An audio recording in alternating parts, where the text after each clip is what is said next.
Bismillahirrahmanirrahim. Alhamdulillahi rabbil alamin. Assalatu wassalamu alaika ya sayyidi ya Rasulullah. Khudh biyadi qallat hilati adrikni. Kebanyakan manusia hatinya disibukkan dengan kegelisahan-kegelisahan.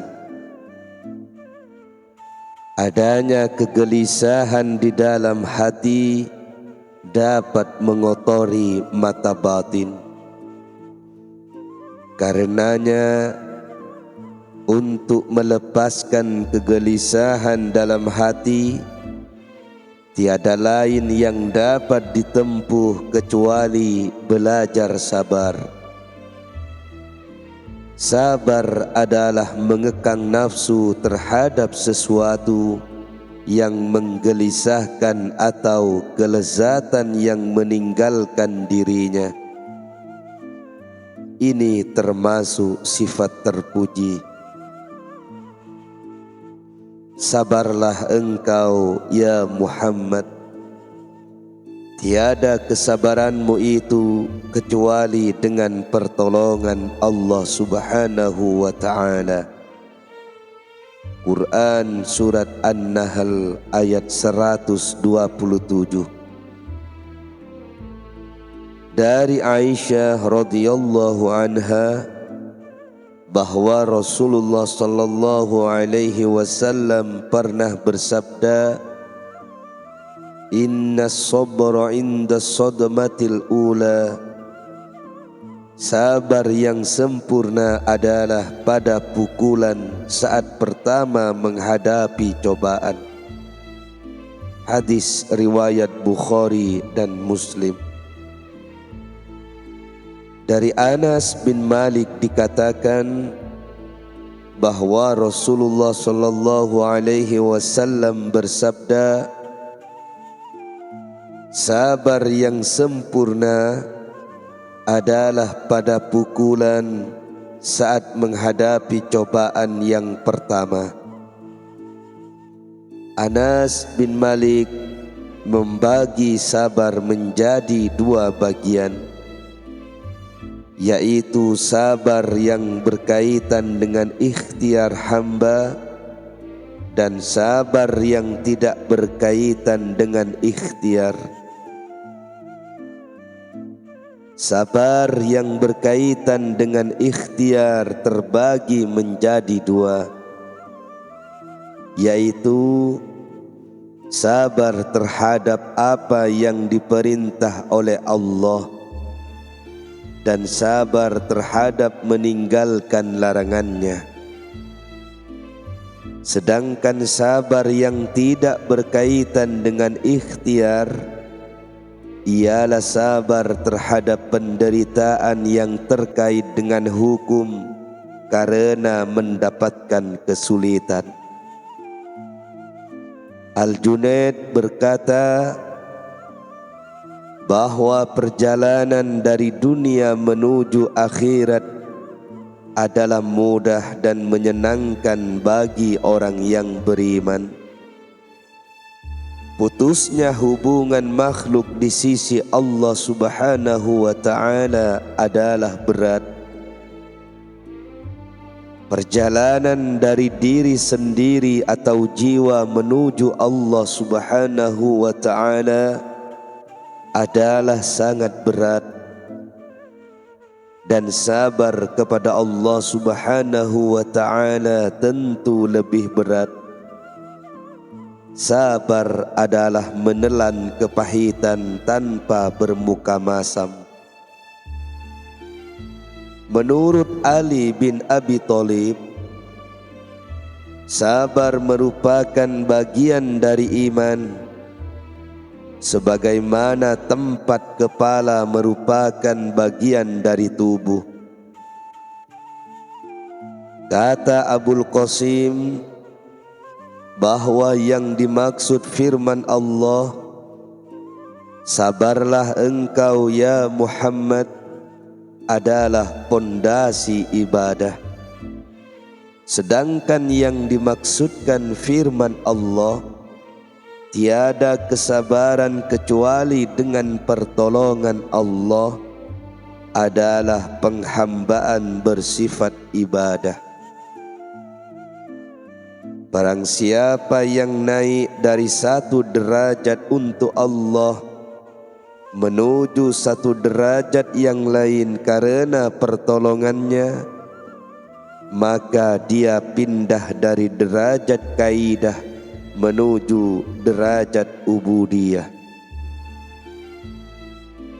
Zunnun al-Misri berkata, sabar adalah menjauhi hal-hal yang bertentangan, bersikap tenang ketika menghadapi cobaan, dan menampakkan sikap kaya dengan menyembunyikan kefakiran di tengah-tengah kehidupan manusia. Ibnu Atha berpendapat bahwa yang dimaksud sabar adalah tertimpa cobaan dengan tetap bersikap baik. Amr bin Uthman berkata bahwa sabar adalah tetap bersama Allah Subhanahu wa ta'ala dan menerima cobaannya dengan lapang dada dan senang hati. Menurut Ibrahim Al-Khawwas, yang dimaksud sabar adalah konsisten terhadap hukum-hukum Al-Quran dan As-Sunnah. Menurut Yahya, kesabaran orang-orang yang cinta kepada Allah lebih kuat daripada kesabaran orang-orang yang zuhud. Alangkah mengagumkan bagaimana mereka bersabar. Ruwaim berpendapat bahwa sabar adalah meninggalkan keluhan, sementara menurut Zunnun al-Misri bahwa sabar adalah memohon pertolongan kepada Allah Subhanahu wa ta'ala, bukan kepada yang lain.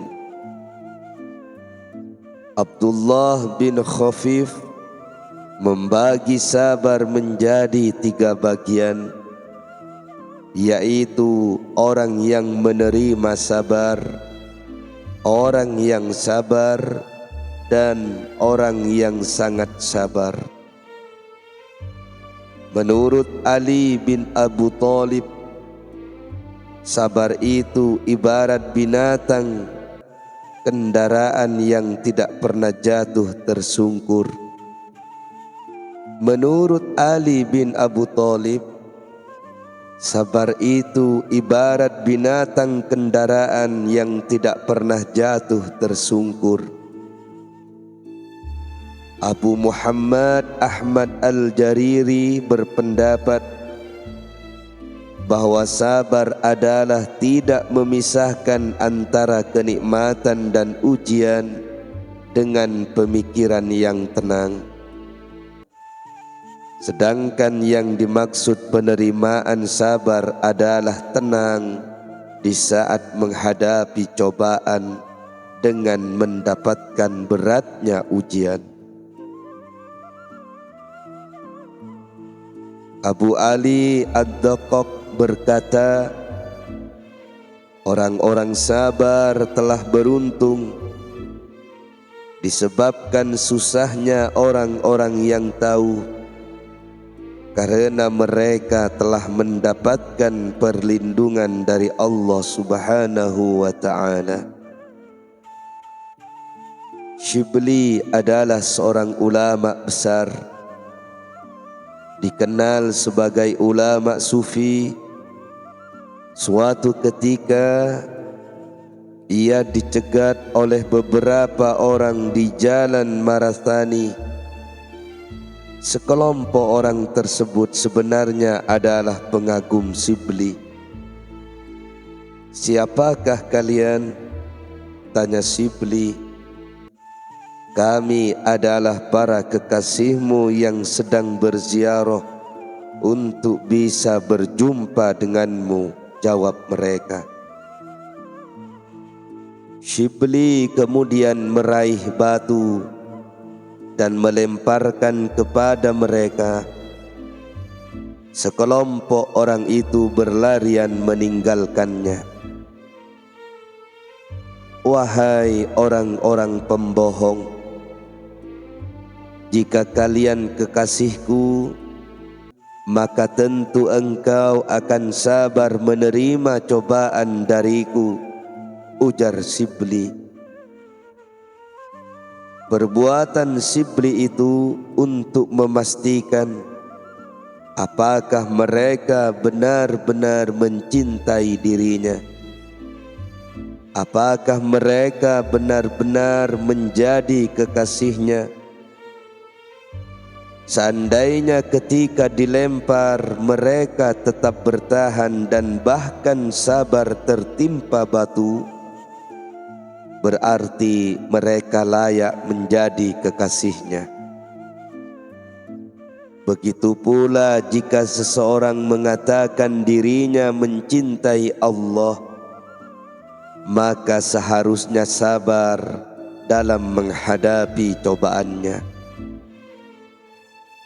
Diterangkan bahwa setiap Ibnu Shibrimah mendapatkan cobaan, maka ia berkata kepada dirinya sendiri, "Sekarang berkawan, besok akan hilang."